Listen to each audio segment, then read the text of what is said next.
બ્રિજમાં આગળ વાત કરીએ તો મોરબીમાં ભાજપમાં આંતરિક જૂથવાદ સામે આવ્યો છે।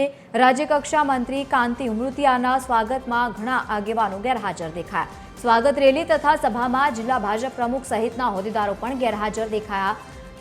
મહત્વનું છે કે જે પ્રમાણે આ સમગ્ર અત્યારે ઘટના ચાલી રહી છે, કાંતિ ઉમૃતિયા કેન્સરની બીમારીને હરાવતા અને સ્વસ્થ થતા પ્રથમ વખત મોરબીમાં રેલી યોજાઈ હતી। સ્વાગત રેલીમાં મોટી સંખ્યામાં બીજા કાર્યકર્તાઓની ઉપસ્થિતિ ન દેખાઈ।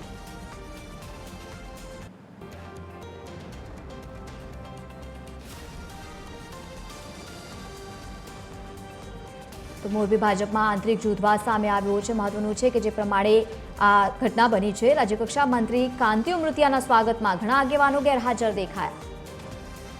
સંવાદદાતા રવિ મોટવાણી વધુ માહિતી સાથે જોડાયા છે। રવિ, રેલીમાં મોટી સંખ્યામાં કાર્યકર્તાઓ ગેરહાજર છે, શું કારણ હોઈ શકે?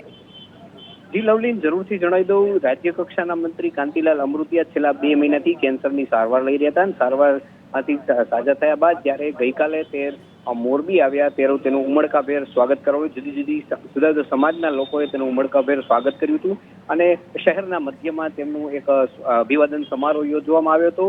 આ અભિવાદન સમારોહમાં વાંકાનેરના ધારાસભ્ય જીતુભાઈ સોમાણી અને અન્ય આગેવાનો ઉપસ્થિત રહ્યા હતા, પરંતુ કહી શકાય કે મોરબી જિલ્લાના ભાજપના પ્રમુખ છે તે છે, અન્ય ધારાસભ્યો છે તે કોઈ પણ ઉપસ્થિત રહ્યા ન હતા। તો એક વાત સ્પષ્ટ થઈ ગઈ છે કે ભાજપમાં આંતરિક જૂથવાદ છે, કારણ કે જો રાજ્ય કક્ષાના મંત્રી જ્યારે 2 મહિનાની સારવાર બાદ જ્યારે મોરબી આવતા હોય ત્યારે સમગ્ર મોરબી તેનો આવકાર કરતું હોય, ત્યારે આ ઉમેદવાર જે અન્ય આગેવાનો છે તે ઉપસ્થિત ન રહે તે ક્યાંક ને ક્યાંક કહી શકાય કે ભાજપમાં આંતરિક જૂથવાદ ચાલી રહ્યો છે। તે વાત નકારી શકાય નહીં, કારણ કે અવારનવાર આવી વાતો વહેતી થતી હોય છે કે 2 જૂથો ભાજપના મોરબી જિલ્લામાં કામ કરી રહ્યા છે, તે સ્પષ્ટ દેખાઈ રહ્યું છે। જી લવ, બિલકુલ રવિ, આભાર સમગ્ર માહિતી સાથે જોડાવા બદલ।